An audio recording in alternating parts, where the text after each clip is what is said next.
आप सभी को नमस्कार। आज हम पुनः आपके समक्ष एक नवीन विषय के साथ उपस्थित हैं।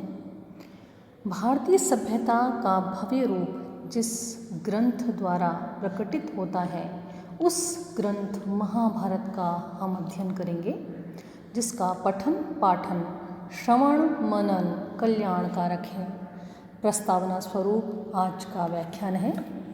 मैं अपनी बात का आरंभ गोवर्धनाचार्य की इस उक्ति के द्वारा करना चाहूँगी, जिसमें महर्षि वेदव्यास की वाणी की वंदना है।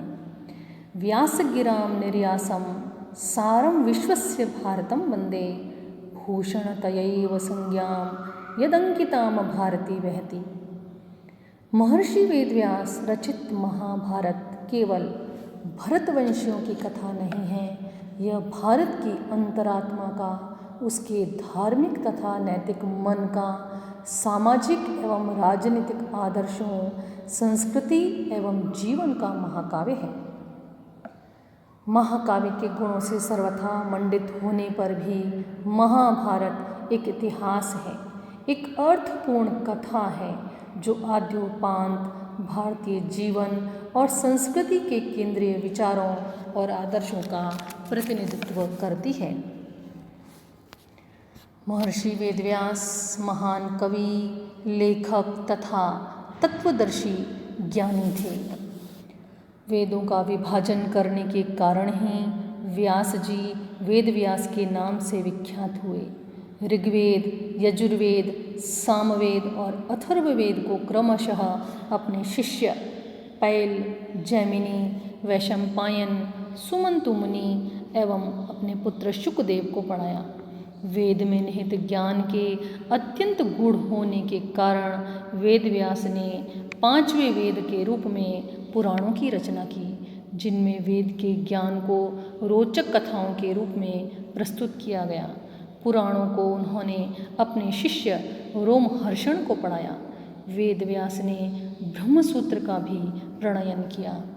महाभारत के रचयिता भी महर्षि वेदव्यास हैं। इन्होंने 3 वर्षों तक सतत परिश्रम से इस अनुपम ग्रंथ की रचना की।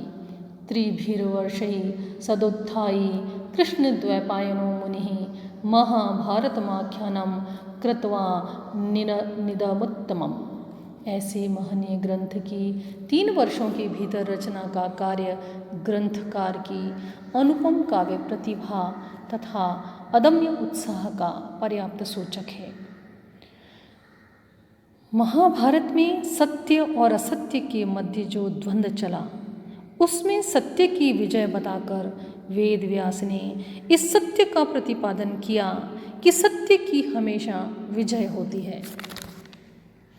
महाभारत में 1 लाख श्लोक मिलते हैं, इसलिए इसे शतसाहस्त्र संहिता भी कहते हैं। इसके विकास के 3 क्रमिक स्वरूप माने जाते हैं: जय, भारत, महाभारत। जय इस ग्रंथ का मौलिक रूप जय नाम से प्रसिद्ध था। पांडवों के विजय वर्णन के कारण ही इस ग्रंथ का ऐसा नामकरण किया गया।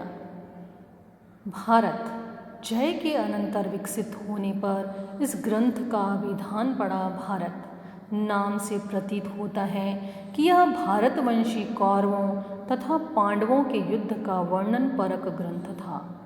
उस समय उसका परिमाण केवल 24 सहस्त्र श्लोक था और वह आख्यानों से रहित था। उपाख्यानों के समावेश ने से भारत से महाभारत का रूप प्रदान किया। महाभारत लगभग 500 वर्ष ईस्वी पूर्व विरचित आश्वलायन गृह्य सूत्र में भारत के साथ महाभारत का नाम निर्दिष्ट है। भारत के वर्तमान रूप में परिभ्रमण का कार्य उपाख्यानों के जोड़ने से ही निष्पन्न हुआ। इन उपाख्यानों में कुछ प्राचीन ऋषि तथा राजाओं के जीवन से संबद्ध होने के कारण घटना प्रदान है। कतिपय ऐतिहासिक होने से प्राचीन इतिहास की अमूल्य निधि हैं। कतिपय तत्कालीन लोक कथा के ही साहित्यिक संस्करण हैं और इस दृष्टि से इनकी तुलना जातकों के साथ की जा सकती है। अध्यात्म, धर्म, तथा नीति की विशद विवेचना ने इस महाभारत को भारतीय धर्म तथा संस्कृति का कोश बना दिया है। आज के लिए इतना ही। कल हम महाभारत की विषय वस्तु का अध्ययन करेंगे। तब तक के लिए नमस्कार।